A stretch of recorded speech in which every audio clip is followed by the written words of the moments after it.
Good afternoon, everyone. When I took office, nearly 150,000 American troops were deployed in Iraq, and I pledged to end this war responsibly. Today, only several thousand troops remain there, and more are coming home every day. This is a season of homecomings, and military families across America are being reunited for the holidays. In the coming days, the last American soldiers will cross the border out of Iraq with honor and with their heads held high. After nearly 9 years, our war in Iraq ends this month. Today, I'm proud to welcome Prime Minister al-Maliki, the elected leader of a sovereign, self-reliant, and democratic Iraq. We're here to mark the end of this war, to honor the sacrifices of all those who made this day possible, and to turn the page, to begin a new chapter in the history between our countries, a normal relationship between sovereign nations, an equal partnership based on mutual interests and mutual respect. Iraq faces great challenges, but today reflects the impressive progress that Iraqis have made.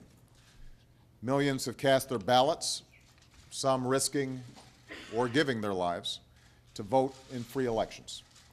The Prime Minister leads Iraq's most inclusive government yet. Iraqis are working to build institutions that are efficient and independent and transparent. Economically, Iraqis continue to invest in their infrastructure and development, and I think it's worth considering some remarkable statistics. In the coming years, it's estimated that Iraq's economy will grow even faster than China's or India's. With oil production rising, Iraq is on track to once again be one of the region's leading oil producers. With respect to security, Iraqi forces have been in the lead for the better part of 3 years, patrolling the streets, dismantling militias, conducting counterterrorism operations. Today, despite continued attacks by those who seek to derail Iraq's progress, violence remains at record lows. And Mr. Prime Minister, that's a tribute to your leadership and to the skill and the sacrifices of Iraqi forces. Across the region, Iraq is forging new ties of trade and commerce with its neighbors, and Iraq is assuming its rightful place among the community of nations. For the first time in 2 decades, Iraq is scheduled to host the next Arab League summit, and what a powerful message that will send throughout the Arab world. People throughout the region will see a new Iraq that's determining its own destiny, a country in which people from different religious sects and ethnicities can resolve their differences peacefully through the democratic process. Mr. Prime Minister, as we end this war, and as Iraq faces its future, the Iraqi people must know that you will not stand alone. You have a strong and enduring partner in the United States of America. And so today, the Prime Minister and I are reaffirming our common vision of a long-term partnership between our nations. This is in keeping with our strategic framework agreement, and it will be like the close relationships we have with other sovereign nations. Simply put, we are building a comprehensive partnership. Mr. Prime Minister, you've said that Iraqis seek democracy, a state of citizens and not sects. So we're partnering to strengthen the institutions upon which Iraq's democracy depends. Free elections, a vibrant press, a strong civil society, professional police and law enforcement that uphold the rule of law, an independent judiciary that delivers justice fairly, and transparent institutions that serve all Iraqis. We're partnering to expand our trade and commerce. We'll make it easier for our businesses to export and innovate together. We'll share our experiences in agriculture and in healthcare. We'll work together to develop Iraq's energy sector, even as the Iraqi economy diversifies, and we'll deepen Iraq's integration into the global economy. We're partnering to expand the ties between our citizens, especially our young people. Through efforts like the Fulbright program, we're welcoming more Iraqi students and future leaders to America to study and form friendships that will bind our nations together for generations to come. And we'll forge more collaborations in areas like science and technology, We'll partner for our shared security. Mr. Prime Minister, we discussed how the United States could help Iraq train and equip its forces, not by stationing American troops there or with U.S. bases in Iraq. Those days are over, but rather the kind of training and assistance we offer to other countries. And given the challenges we face together in a rapidly changing region, we also agreed to establish a new formal channel of communication between our national security advisors. And finally, we're partnering for regional security. For just as Iraq has pledged not to interfere in other nations must not interfere in Iraq. Iraq's sovereignty must be respected. And meanwhile, there should be no doubt the drawdown in Iraq has allowed us to refocus our resources, achieve progress in Afghanistan, put al-Qaeda on the path to defeat, and to better prepare for the full range of challenges that lie ahead.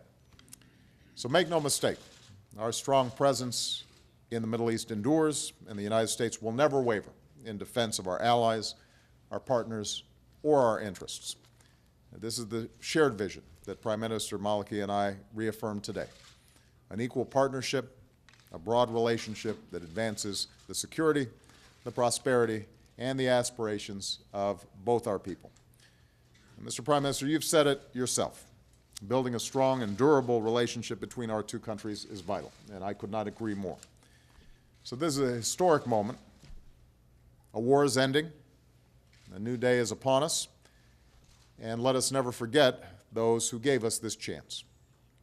The untold number of Iraqis who've given their lives. More than 1 million Americans, military and civilian, who have served in Iraq.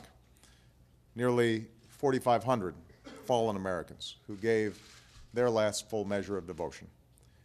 Tens of thousands of wounded warriors, and so many inspiring military families. They are the reason that we can stand here today, and we owe it to every single one of them. We have a moral obligation to all of them to build a future worthy of their sacrifice. Mr. Prime Minister. شكرا جزيلا. بسم الله الرحمن الرحيم. فخامة السيد الرئيس، شكرا جزيلا لك على الدعوة وعلى اللقاء وعلى أجواء الحوار الإيجابي الذي جرى بيننا. Positive atmosphere that prevailed among us, and for the obligations, the common obligations of ending the war and the common commitment through which the American forces were withdrawn from Iraq, which is a withdrawal that affects, that indicates success, and not like others have said that it was negative. But the goals that we established were achieved. Iraq had a political process established, a democratic process, and adoption of the principles of elections and the peaceful transfer of authority. Iraq is following a policy, a foreign policy, in which it does not intervene in the affairs of others and does not allow the others to intervene in its own affairs. Iraq is looking for common grounds with the others and establishes its interest at the forefront and the interest of the others, which he is concerned about, like from any confusion. Your Excellency, today we meet in Washington after we have completed the first page of a constructive cooperation, in which we also thank you and appreciate you for your commitment to everything that you have committed yourself to. And anyone who observes the nature of the relationship between the two countries will say that the relationship will not end with the departure of the last American soldier. It only started when we was signed in 2008, in addition to the withdrawal treaty, the strategic framework agreement for the relationship between our two countries. And because we have proven success on the first mission, a very unique success. Nobody imagined that we will succeed in defeating terrorism and the Al-Qaeda. We must also establish the necessary steps in order to succeed in our second stage, which is the dual relationship under the framework, strategic framework agreement in the economic sphere, as well as in educational and commercial and cultural and judicial and security cooperation fields. Iraq now has become relied completely on its own security apparatus and internal security as a result of the expertise that it gained during the confrontations and the training and the equipping. But it remains a need of cooperation with the United States of America in the security issues and informations and combating terrorism and in the area of training and the area of equipping, which is needed by the Iraqi army, and we have started that. And we want to complete the process of equipping the Iraqi army in order to protect our sovereignty and does not violate the rights of anybody, or would not take any missions that violate the sovereignty of others. Today, the joint mission is to establish the mechanisms and the commitments that will expedite our. We have reached an agreement and we have held a meeting for the higher joint committee under the chairmanship of Mr. Biden, the vice president, and myself in Baghdad, and we spoke about all the details that will put the framework agreement into implementation. And here we talked about it and its activation, and there will be other discussions and other meetings for the higher committee here in Washington in order to put the final touches regarding the necessary mechanisms for cooperation and achieving the common vision that we followed, and which was based on our common wills and political independent decision and the desire to respect the sovereignty of each other. And we feel that we need political cooperation as well. In addition to cooperating in the security and economic and commercial fields, we need a political cooperation, particularly with regard to the matters that are common and are of concern for us as two parties that want to cooperate. The common vision that we used as a point of departure, we have confirmed today.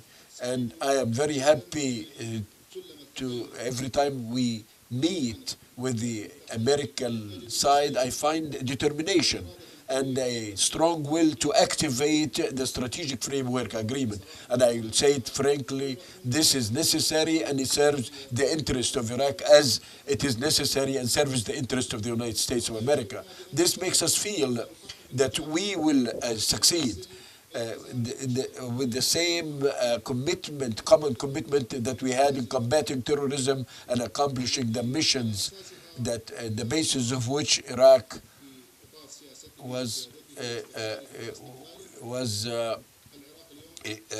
independent. Iraq today has a lot of wealth and it needs experience and expertise and American and foreign expertise to help Iraq exploiting its own wealth in an ideal way. Iraq is still suffering from a shortage of resources, and we have established a strategy to increase the Iraqi wealth, and we hope that the American companies will have the largest role in increasing our wealth in the area of oil and other aspects as well. Iraq wants to rebuild all the sectors that were harmed because of the war and because of the adventurous policies that were used by the former regime, and we need a wide range of reform in the area of education. We have succeeded in signing several agreements through the educational initiative, which put hundreds of our college graduates to continue their graduate studies and specialized subjects in American universities. And I am putting it before everyone who is watching the relationship between the U.S. and Iraq. It is a it has a very high aspirations, and I would like to renew my thanks for His Excellency, the President, for giving me this opportunity, and I wish him more success, God willing. Thank you very much. Time for a few questions. I'm going to start with Ben Feller, VP.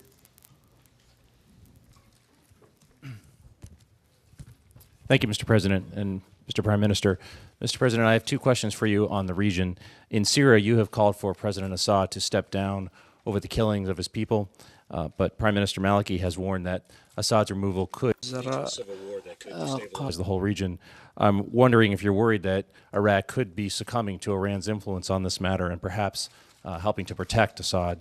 And speaking of Iran, are you concerned that it will be able to weaken America's national security by discovering intelligence from the fallen drone that it captured? Prime Minister Maliki, I'd like to ask you the question about Syria. Why haven't you demanded that Assad step down given the slaughter of his people?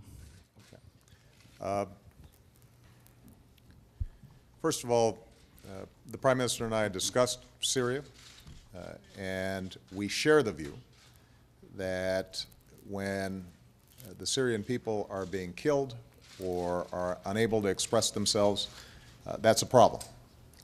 There's no disagreement there. I have expressed my outrage in how the Syrian regime has been operating.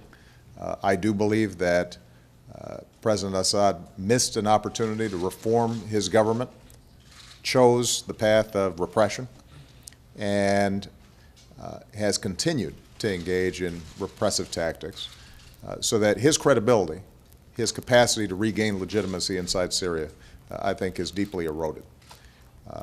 It's not an easy situation, and I expressed to Prime Minister Maliki my recognition that given Syria's on Iraq's borders, Iraq's in a tough neighborhood, that we will consult closely with them as we move forward. But we believe that international pressure, the approach we've taken, along with partners around the world to impose tough sanctions and to call on Assad to step down, a position that is increasingly mirrored by the Arab League states, is the right position to take. Even if there are tactical disagreements between Iraq and the United States at this point in how to deal with Syria, I have absolutely no doubt that these decisions are being made based on what Prime Minister Maliki believes is best for Iraq, not based on considerations of what Iran would like to see. Prime Minister Maliki has been explicit here in the United States. He's been explicit back in Iraq, in his writings, in his commentary, that his interest is maintaining Iraqi sovereignty and preventing meddling by anybody inside of Iraq. And I believe him. And he has shown himself to be willing to make very tough decisions in the interests of Iraqi nationalism, even if they cause problems with his neighbor. And so, we may have some different tactical views in terms of how best to transition to an inclusive, representative government inside of Syria. But every decision that I believe Prime Minister Maliki is making, he is making on the basis of what he thinks is best for the Iraqi people. And everything that we've seen in our interactions with Prime Minister Maliki and his government over the last several years would confirm that. With respect to the drone inside of Iran, I'm not going to comment on intelligence matters that are classified. As has already been indicated, we have asked for it back. We'll see how the Iranians respond. شكرا. أنا بالحقيقة أعرف بأن الموقف صعب Situation في سوريا. difficult in Syria and perhaps in other states as well. But I know that peoples must get their freedom and their will and the democracy and the equal citizenship. We are with these rights, the rights of people with their wills, because we have achieved that ourselves. And if we can compare by Iraq today with the past, we'll find that there is a great difference in democracy and in elections and freedoms. Therefore, we are the aspirations of the Syrian people, and but I cannot I do not have the right to ask a president to abdicate. We must play this role, and we cannot give ourselves this right. Iraq is a country that is bordering on Syria, and I am concerned about the interests of Iraq and the interest of the security of the region. And I wish that what is required for the Syrian by the Syrian people will be achieved without without affecting the security of Iraq. And I know the two countries are related to each other, and we must be very prudent in dealing with this matter. We were with the initiative by the Arab League, but frankly speaking, because we suffered from the blockade and the military interventions, we do not encourage blockade because it exhausts the people and the government. But we stood with the Arab League, and we were very frank with ourselves when they visited us in Baghdad, and we agreed on an initiative. Perhaps it will be the last-minute initiative that will save the situation and will achieve the required change in Syria without any violent operations that could affect the area in general. I believe that all the parties realize the dangers of a sectarian war in Iraq and Syria and in the region, because it will be like a snowball that it will expand and it will be difficult to control it. We will try to reach a solution, and I discussed the matter with His Excellency the President Obama, and the Secretary General of the Arab League, and there is agreement even from the Syrian opposition who are leading the opposition in Syria to search for a solution. If we can reach a solution, we'll avoid all the evils and the dangers. And if we don't, there must be another way to reach a solution that will calm the situation in Syria and in the area in general. أمجد طلع من قناة العراقية. دولة الرئيس سيد المالكي، سؤالي أنت هنا في واشنطن قلت لتحديد ملامح علاقة جديدة مع الولايات. Establish a new relationships, to establish the characteristics of a new relationship with the United States after the withdrawal of the U.S. forces from Iraq. Relying on the strategic framework agreement, have you reached a specific mechanisms for the implementation of the framework agreement? Your Excellency, President Obama, you said that there will be long-range relationships with Iraq. Can you tell us exactly, will the Iraq be an ally of the United States or just a friend, or will have a different type of relationship? Thank you very much. Definitely, without mechanisms, we will not be able to achieve anything. These mechanisms will control our continuous movement. Therefore, the framework agreement has a higher committee or a joint committee from the two countries that meets regularly, and it has representatives from all the sectors that we want to develop relationship in: commerce, industry, agriculture, economy, security. So the joint higher committee is the mechanisms in which the ideas will be reached, and a relationship between the ministries that will implement what is agreed upon. We believe through these two mechanisms, the mechanisms of the joint committee and the mechanisms of contact between each ministry and its counterpart, we will achieve success, and this will expedite achieving our goal. As the Prime Minister described, I think our goal is to have a comprehensive relationship with Iraq. And what that means is that on everything from expanding trade and commerce to scientific exchanges to providing assistance as Iraq is trying to make sure that electricity and power generation is consistent for its people, to joint exercises militarily, to a whole range of issues. We want to make sure that there is a constant communication between our governments, that there are deep and rich exchanges between our two governments and between our peoples.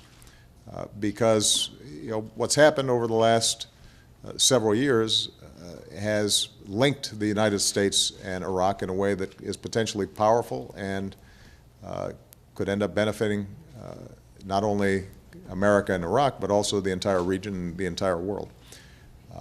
It will evolve over time. What may be discovered is that there are certain issues that Prime Minister Maliki and his government think are especially important right now. For example, making sure that oil production is ramped up, and we are helping to encourage global investment in that sector. I know that the Prime Minister has certain concerns right now militarily that 5 years from now or 10 years from now, when the Iraqi Air Force is fully developed or the Iraqi Navy is fully developed, he has less concern about. Our goal is simply to make sure that Iraq succeeds, because we think a successful democratic Iraq can be a model for the entire region. We think an Iraq that is inclusive and brings together all people, Sunni, Shia, Kurd, together to build a country, to build a nation, can be a model for others that are aspiring to create democracy in the region. And so we've got an enormous investment of blood and treasure in Iraq, and we want to make sure that even as we bring the last troops out, that it's well understood both in Iraq and here in the United States that our commitment to Iraq's success is going to be enduring. Christy Parson.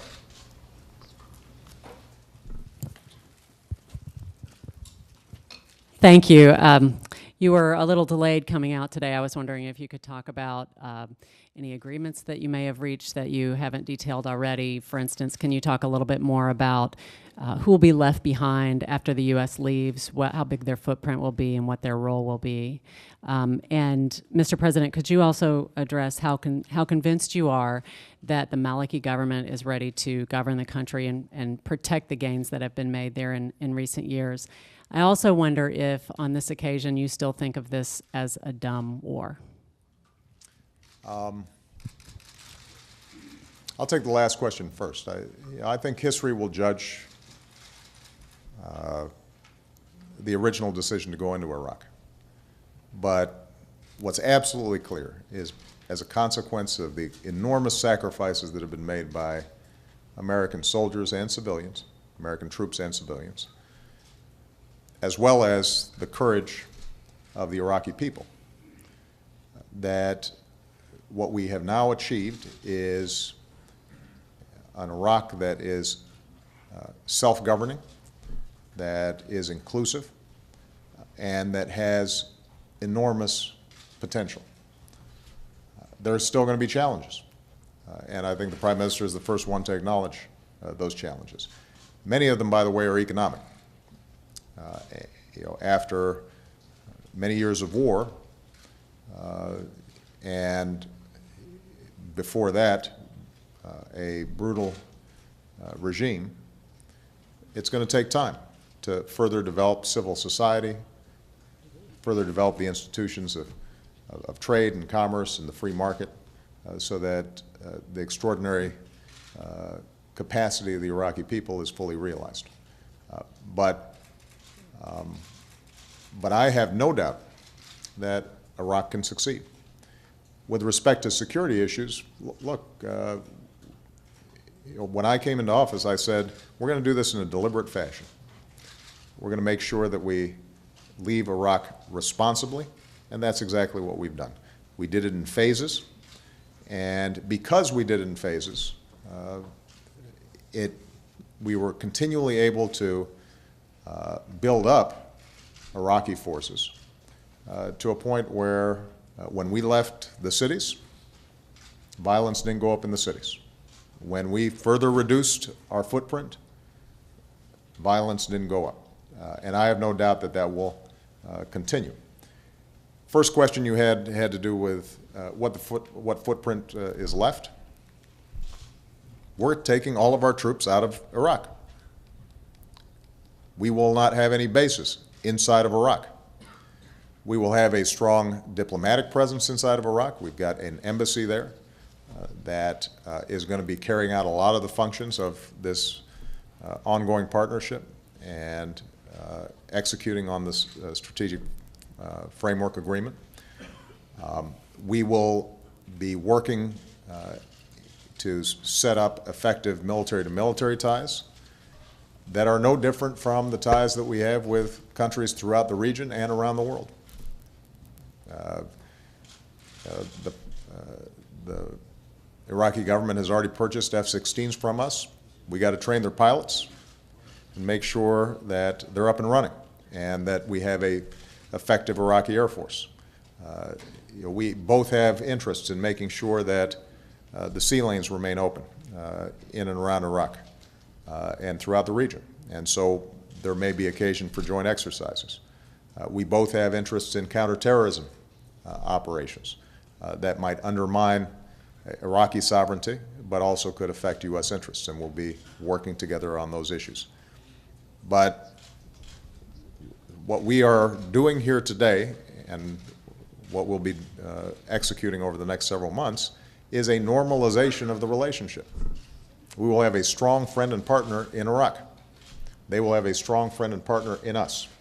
But it is one based on Iraqi sovereignty and one based on equal partnerships, mutual interest, and mutual respect. And I'm absolutely confident that we're going to be able to execute that over the long term. While I'm at it, since this may be the last question I receive, I just want to acknowledge none of this would have been successful, obviously, without our extraordinary men and women in uniform. And I'm very grateful for the Prime Minister asking to travel to Arlington to recognize those sacrifices. There are also some individuals here who've been doing a bang-up job over the last year to help bring us to this day. And I just want to acknowledge General Lloyd Austin, who was a warrior and turns out is also a pretty good diplomat, as well as Ambassador Jim Jeffries. Both of them have done extraordinary work on the ground, partnering with their Iraqi counterparts.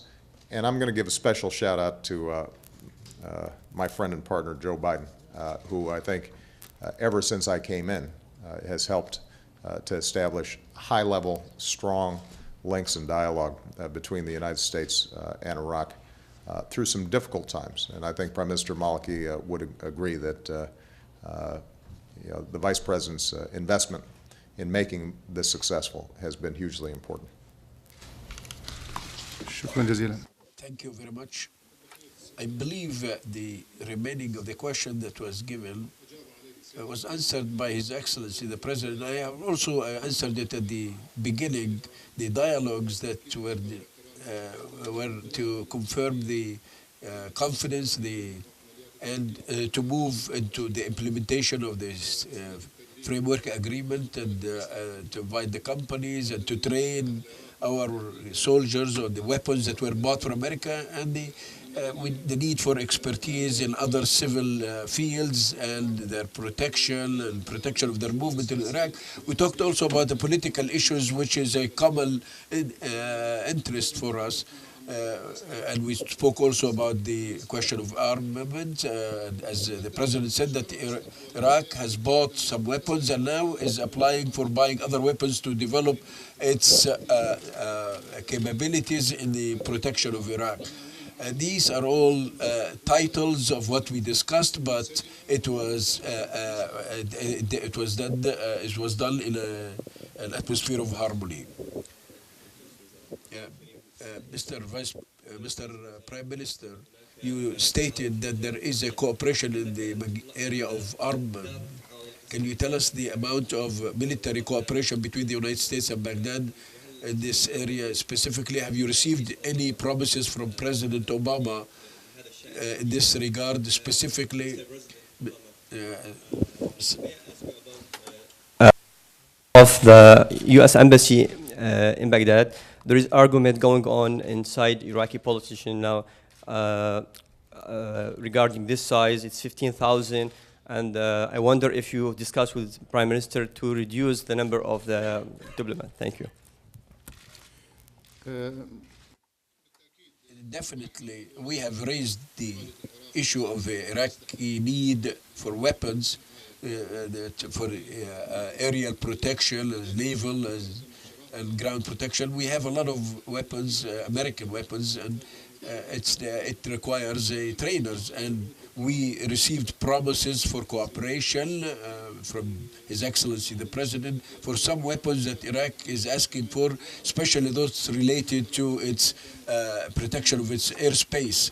And we hope that the Congress will approve another group of F-16 airplanes in Iraq, because our Air Force was destroyed completely during the wars that Iraq entered into. And this is not all. We also need technical equipments related to the security field. And these are issues that are being discussed by the concerned people in both countries, between the Ministries of Defense and Interior with their counterparts in the United States. And we received promises and facilitations, and we agreed on how to make this relationship continuous in the security field, because both of us need each other and need cooperation, especially in chasing al-Qaeda, which we started and was not defeated anywhere except in Iraq. And we hope to cooperate with all those who feel the dangers of this organization to cooperate with us as well. Is a sovereign Iraq that can protect its borders, protect its airspace, protect its people. And our security cooperation with other countries, I think, is a model for our security cooperation with Iraq. We don't want to create big footprints inside of Iraq, and that's, I think, demonstrated by what will happen at the end of this month, which is we're getting our troops out. But we will have a very active relationship, military to military, that will hopefully enhance Iraqi capabilities and will assure that we've got a strong partner in the region that is going to be effective. With respect to the embassy, the actual size of our embassy with respect to diplomats is going to be comparable to other countries that we think are important around the world. There are still some special security needs inside of Iraq that make the overall number larger. And we understand some questions have been raised inside of Iraq about that. Look, we're only a few years removed from an active war inside of Iraq. I think it's fair to say that there are still some groups, although they are greatly weakened, that might be tempted to target U.S. diplomats or civilians who are working to improve the performance of the power sector inside of Iraq, or are working to help train agricultural specialists inside of Iraq. And as President of the United States, I want to make sure that anybody who's out in Iraq trying to help the Iraqi people is protected. Now, as this transition proceeds, it may turn out that the security needs for our diplomats and for our civilians gradually reduces itself, partly because Iraq continues to make additional progress. But I think the Iraqi people can understand that as President of the United States, if I'm putting civilians in the field in order to help the Iraqi people build their economy and improve their productivity, I want to make sure that they come home, because they are not soldiers. So that makes the numbers larger than they otherwise would be, but the overall mission that they're carrying out is comparable to the missions that are taking place in other countries that are big, that are important, and that are friends of ours. Okay? Thank you very much, everybody. شكرا جزيلا.